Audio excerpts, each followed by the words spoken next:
Prepare to be transported to a bygone era as we step into the streets of Lugang, a hidden gem steeped in centuries of captivating heritage.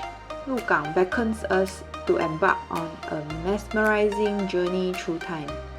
Join us as we wander through the vibrant alleys, marvel at resplendent temples, and indulge in tantalizing flavors of traditional street food. Let's embark on an unforgettable journey through Lugang, Taiwan.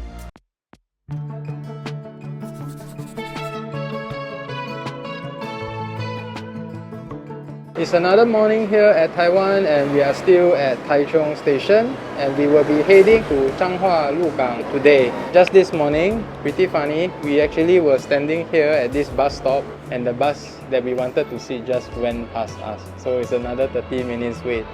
I think the driver didn't see us due to the advertisement board. Everything in Taichung didn't go smoothly. Hopefully in Lugang it will be better. We will see you when we get there.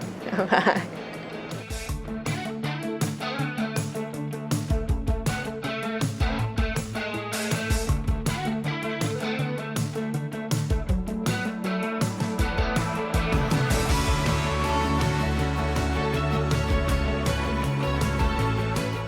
And about 1.5 hours later, we have reached Lugang and we are currently at Lugang Old Street. So what's so special about this Lugang Old Street? There's a term called 一府二路三艋甲 that is widely known in Taiwan, which means the three major harbors in the olden days. Lugang represents the 二路 in this term, which means it's the second oldest town in Taiwan. It is a well-preserved old town full of Taiwanese-style houses, and currently some of them has already turned into souvenir shop.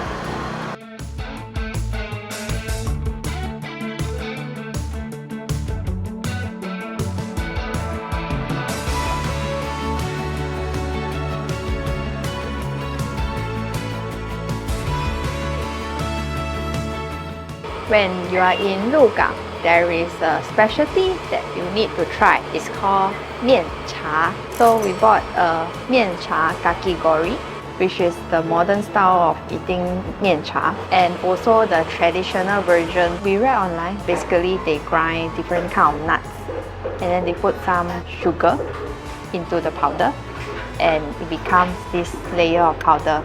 In the olden days, they mix it with warm water and it will become a paste type of dessert. It's quite a healthy dessert. Current day, they actually provide different flavors, and the most interesting is the savory mian cha. They add the fried spring onion into the mian cha powder. It really has a very strong taste of fried spring onion. Now I'm going to taste the kakigori mian cha. The weather outside is very hot today. Eating this is very good for today's weather. And the mian cha basically tastes like the grind peanut with a lot of sugars. Tastes really good. This shop provides the mian cha kakigori with 3 toppings, and also the shop owner say there is a one-time refill of the mian cha. So when we eat halfway, we can top up another layer of mian cha. So I opted for the traditional style mian cha. The shop owner said to taste it in its original form before adding the milk. It's very much like a peanut paste, those kind when you eat at the dessert shop. Pretty gooey. It has a very nice texture to it. So we opted for the sesame one, so there are some sesame bits there. We try adding a little bit of the milk. So it's already very sweet by itself, so you might not need to add this condensed milk. Overall, it just gives me a very nutty flavor. It's like a mixture of different nuts.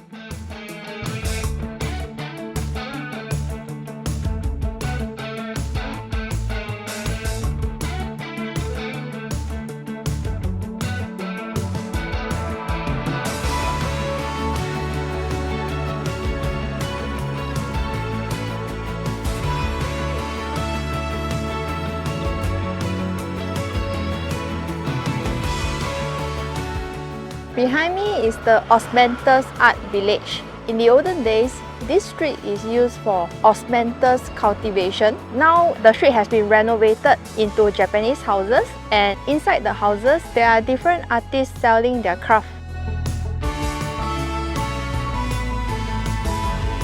This is the Lugang Gate. In the olden days, many of such gates are built for protection from the pirates and bandits. Now, this is the only remaining Lugang Gate. When we were walking along the Lugang Street, we found this shop called Yu Zhen Zai. This shop has opened since the Qing dynasty. And this building is a cultural heritage building in Lugang. We are going to try their specialty, which is this Nai Yu Shu. The crust has a very strong milk flavor, and inside is the winter melon paste.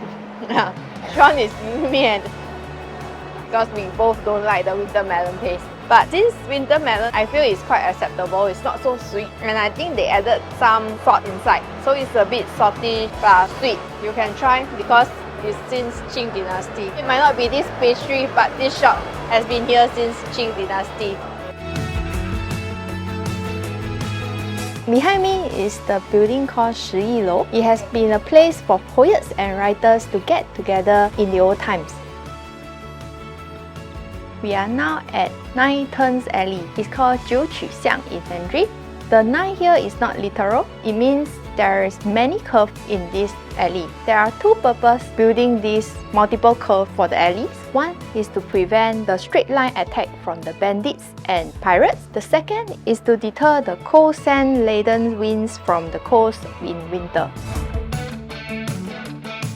Behind me is another tourist attraction in Lugang. It's called Yi Lou. There is a very romantic story behind this building. In the olden days, there was a newlywed. Not long after they were married, the husband needs to take an exam and he needs to leave his hometown. So the loving wife will stand in front of the window to wait for his return. It's like the Eastern style Romeo and Juliet.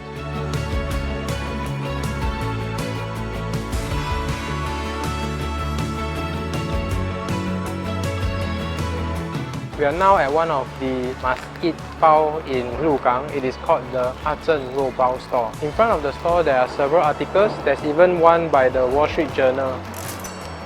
Looks like it's going to be pretty good.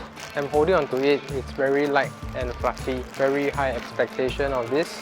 The bao skin is thinner than most of the bao we ate before. It has a very nice texture to the bao skin. It is soft, fluffy, very thin, and on the first bite you can actually reach the meat. The meat itself is lightly salted. There's not much sauce in it. You can actually taste the meat, and it has mushrooms in it. Pretty good.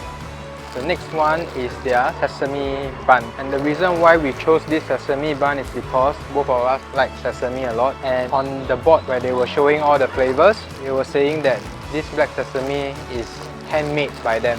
Also very high expectation, but unfortunately the black sesame bun, there's no hot version, so it's a little bit cold, and you can feel the difference when I hold onto it. This is slightly harder than the meat bun. The meat bun is soft and fluffy. So let's see if it has a different texture. Maybe because it's cold, the skin is harder, and the skin looks a little bit thicker than the meat bao. The black sesame is very sweet. I prefer the meat bun more than this. This is a little bit too hard and too sweet. And so while we are standing here eating the bao, we saw a lot of people getting in and out of the shop, and they all carry 2 big bags of bao. We feel that we didn't buy enough, so maybe we will consider to buy 2 boxes of 12 baos.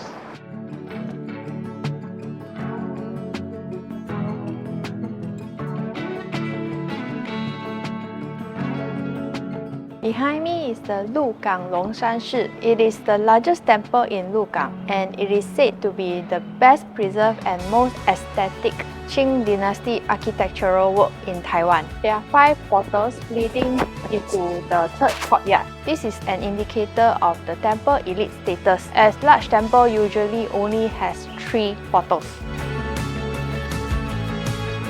Behind me is the Lugang Husheng Temple. This is the only temple that is built entirely of glass. The temple is made out of 70,000 pieces of glass. It is modeled after the Lugang's Mazu Temple, and even though it is said to be made entirely out of glass, inside the building there are still some stone and wooden structure.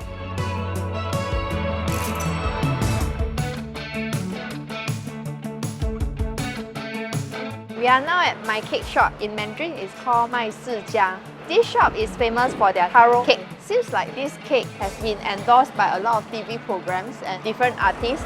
They are having promotion of 2 small cakes for $160, but we got it for $50 because this is the leftover cake. It's not so beautiful, but I guess it will taste the same. I like taro. So this taro cake is not so sweet. The first layer is the taro paste and then a thin layer of the cake, and the last layer is actually a jelly. I think it's a milk flavored jelly. I can really taste the taro.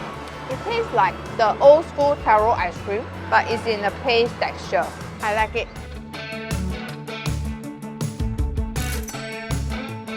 And we are now back at our hotel at Lugang. Thanks for joining us today. Bye bye.